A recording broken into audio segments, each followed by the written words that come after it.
60 seconds. You know, every guy thinks of threesomes, but I never imagined it this way. I just don't get this one. How can Dick Van Dyke...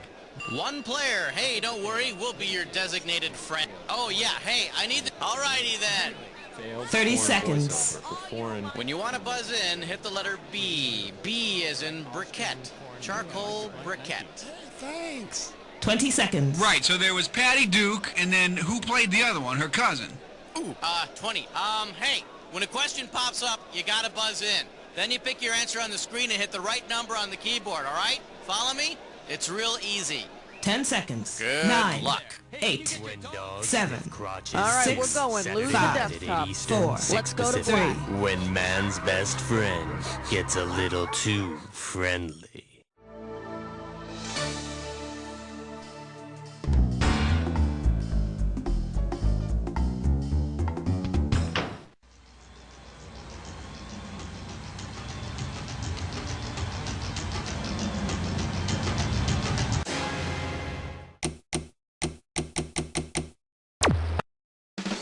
It's time for the show where high culture and pop culture collide. Hello, my name is Schmitty. This is You Don't Know Jack TV. If you would like a written transcript of today's show, just keep a pencil handy. Okay, this is it. Just you. I hope you appreciate this. All right, let's go. All right. Question 1 is taped before a live studio audience. This one's called It's Worse When Alex Trebek Chides You. $2,000 for a correct answer. So, you know how some game shows use these evil little characters to signify that you've just lost all your money? Because the bad guy mentioned is not a game show villain, which of the following would you not hear a TV game show host say? Oh, that darned monkey tricked you. Oops, stopped by a wacky whammy. Nope, the dragon is from Tic-Tac-Doe, or in your case, Tic-Tac-Doe. What do you say we check out the right answer? There's no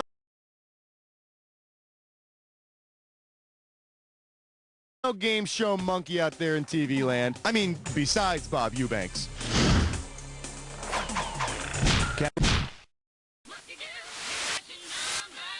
The category is low-flying nun. You get it right, I'm putting you up $2,000. One question coming right up. Let's say the head of the FAA grounds the flying nun due to faulty mechanics. Based on her flying mechanism, how might the report read? Internal jetpack. Will the player who lost their cash please pick up the yellow courtesy phone? Here's the one the winners pick. Whenever a stiff wind blows in the convent, the flying nun is lifted off the ground by her winged hat, or as I like to call it, her coronet. And you know the best thing about Flying Nun Airlines? All the flight attendants are single. Give me a category. This is question 3. Today's specialties include the Orc Davidians. You get this one right, you get 3,000 greenbacks. Okay, everyone knows that Friends has achieved this like weird nightmarish cult status, but which cult do they actually belong to? If in an upcoming episode the characters on Friends join the Friends of Venus cult from Mork and Mindy, what would most likely happen on the show? Phoebe becomes invisible. Rachel... Yeah, okay, Mork may drink through his finger, but he's not a member of the Friends of Venus cult. So there. You want to see what the smart money says? Mork's friend, Exodore, leads the Friends of Venus cult, where everyone's invisible. Then they could change the name of the show to Invisible Friends, and that would be really cool, because as it is, I watch the show with all my invisible friends. Don't I, guys? See? Throw me a category.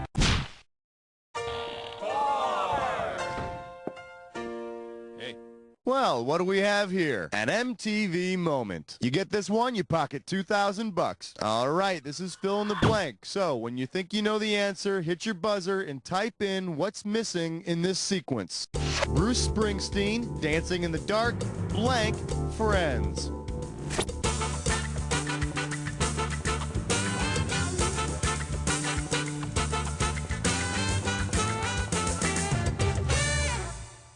Next time, think about typing this. That lucky teeny bopper the boss dragged on stage with him in the Dancing in the Dark video was none other than Courtney Cox, star of Friends. I don't get it. Every time I jump on stage at a concert, I end up dancing in the dark with some fat, hairy bouncer. What's up with that? Time to pick a category.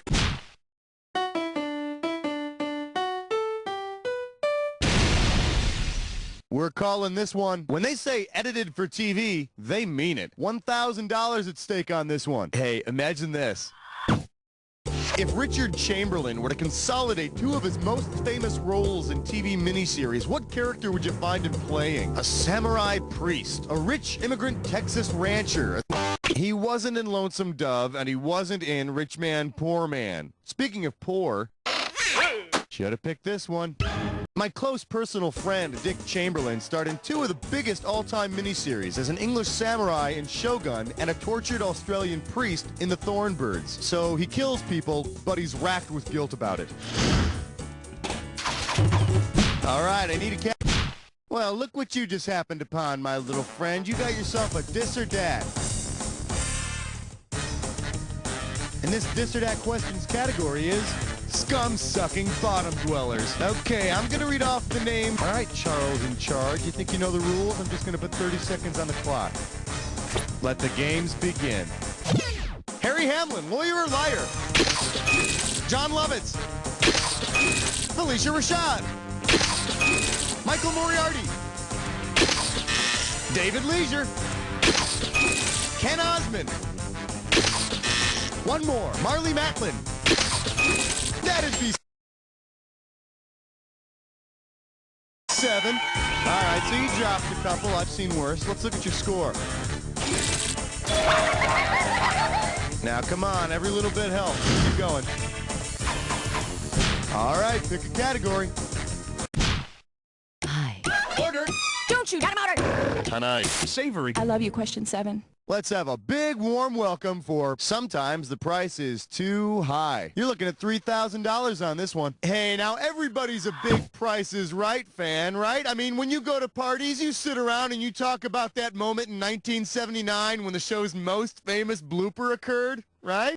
Well, imagine that the best way to get picked to play the Price is Right is to emulate that infamous contestant. On that infamous Price is Right episode, this woman's name is called. She books down to Contestants Row, and boom, tube top, history. You know, those were the first breasts I ever saw. I swear to you, to this day, the words "come on down" still make my knees weak. Oh, God. Category, please.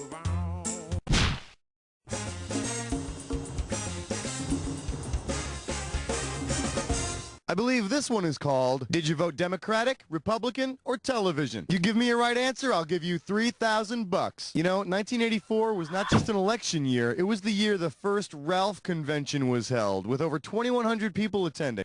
If the members of the Ralph Convention had actually nominated a candidate for president, RALPH is an acronym for the Royal Association for the Longevity and the Preservation of the Honeymooners. Now, how do you suppose an association like that gets started? Because I always thought dorks like that never left their houses. Give me a category.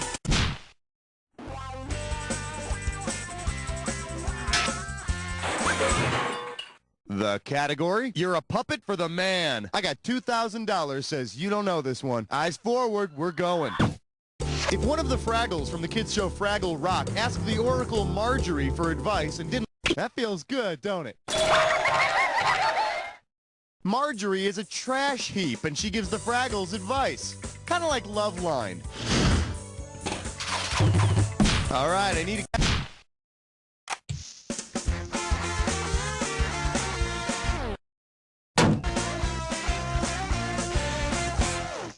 All right, give it up for Absolutely Flabulous. I'm going to give away $3,000 this time. All right, you got the joy of cooking and the joy of sex, and now Patsy and Adina from Absolutely Fabulous have put together the more complete joy of cooking sex. Considering the Morocco episode of Absolutely Fabulous, what would be the essential ingredients in Patsy and Adina's recipe for sex? Patsy and Adina refer to sex as doing the yogurt and honey. I guess that's why they suggest using a spoon to get at the fruit on the bottom. Now, if this were a TV show, this is where you get up and use the bathroom, but I'm in kind of a hurry, so let's move right into round 2. Don't forget. Time to pick a category.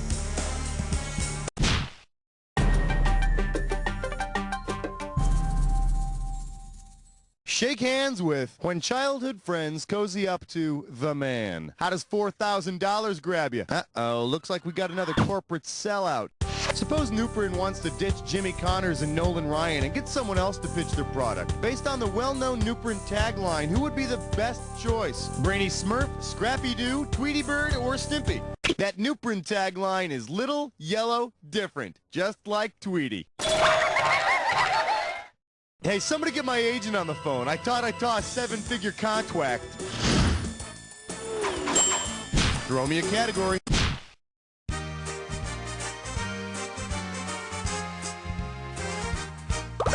Let's take a look at Bart, 100 times Bart. We're talking 6K here, so pay attention. See what you can do with this one. Which of these phrases has Bart Simpson not been forced to write on the chalkboard at school? I will not do that thing with my tongue. I did not bury Jimmy Hoffa. I will not yell. No, he had to write that once, but you should have seen what he did with his tongue. It looked kind of like this. Oh, God, that's hard. The correct answer is Bart's had to write a lot of things on that chalkboard, but he never claimed to have buried Jimmy Hoffa. Of course, Bart didn't bury Jimmy Hoffa. Danny DeVito did. In that movie he made. Nobody saw that?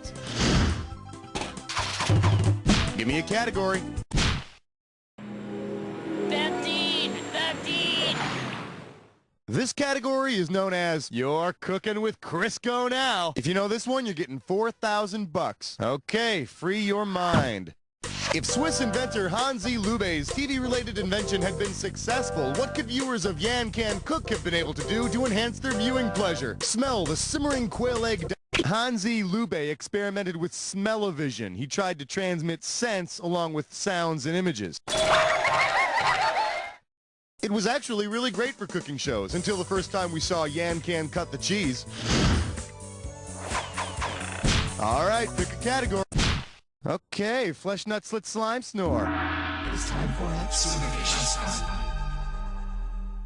Let's see if you can make some sense out of this gibberish category. Musicians are sleazeballs. You move fast, you can get $10,000 on this gibberish question.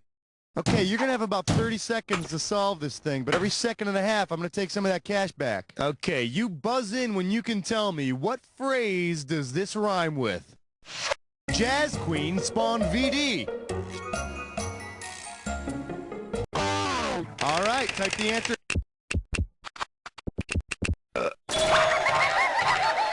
You know, if I see some guy hawking a piece of crap on the street, I walk right by him. But if I see that same guy on TV at 3 in the morning, I can't get to my wallet fast enough. What's up with that?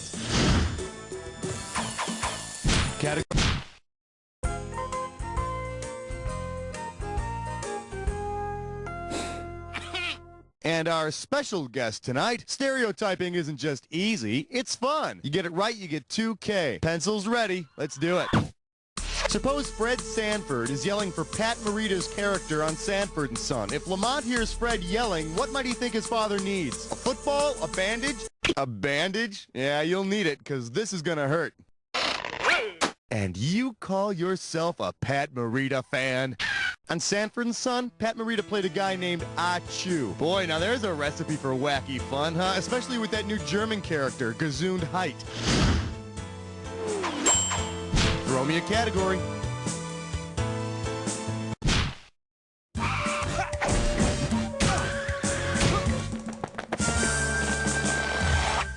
Open wide and get ready for Crazy Like a Fox. I'll give you 4,000 clams for this bad boy. Heads up, here it comes. If Red Fox's character in Sanford & Son went by Red Fox's real name, what would be the name of the show? Steptoe & Son, Fox & Son, Sanford & Son, or Urkel & Son? What the hell are you thinking? Well, that'll make an exciting story, won't it? Red Fox's real name is John Elroy Sanford, so the show would still be called Sanford and Son. And the actor that played the son is named Son. Well, it's Wilson, but that's close enough to be sort of weird, isn't it? All right, I need a category.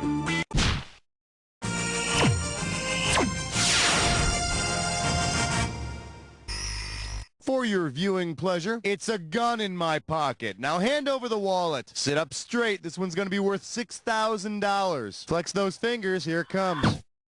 Say you mug Darian from Time Tracks and steal his wallet. What will most likely happen when you try to use his credit card? The card will tell the clerk it's stolen. You will be electrocuted. Don't say I didn't warn you. I could have given you some cash if you picked this one. Darian has a handy little computer called Selma. It looks like a credit card, and it talks. I'm telling you, you should have heard it scream when the clerk decided to cut it in half. Time.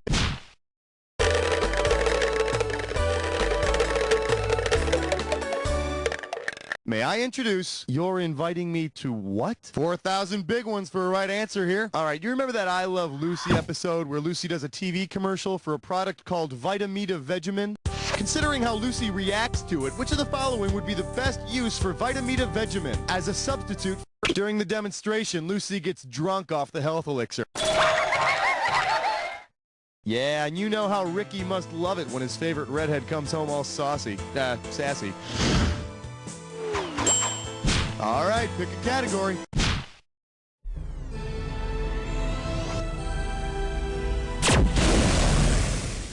Here we have Stone Age Cinema. One right answer and you got $6,000 coming at you. So you think you've seen the Flintstones 98,000 times, huh? Well, that's probably because you have. So listen up. Poor Flintstones. At the beginning of every show, they go to the drive-in and watch the same movie. If you were to take pity on them and produce a sequel, what would you... You know, when they're leaving the drive-in, the little now playing sign says, The Monster.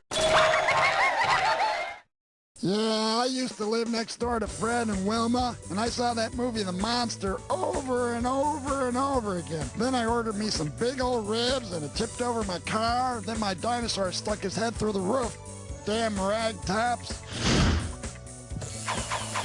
Category, please.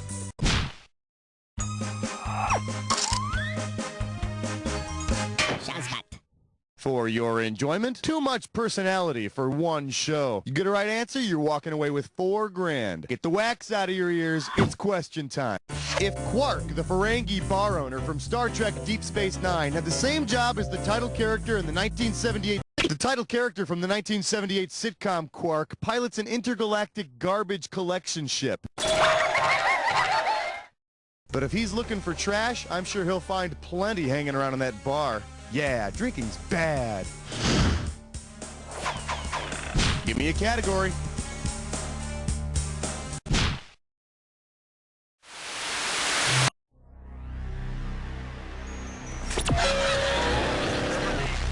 Well, someone's in a big hurry to get to the attack. I wonder if you could find the time to look at this clue.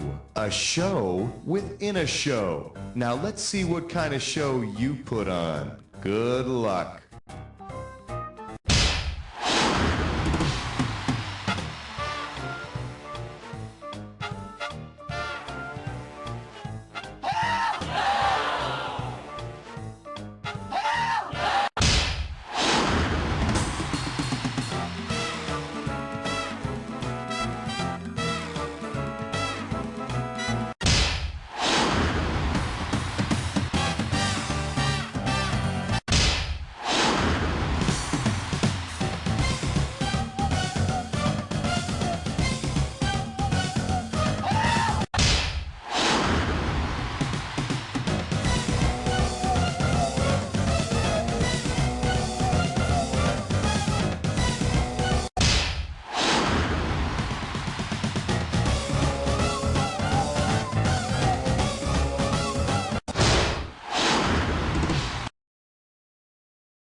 Way to go, my friend. Like I always say, it doesn't matter whether you win or lose as long as you get to play with yourself. Now get the hell away from the computer, will ya? Because...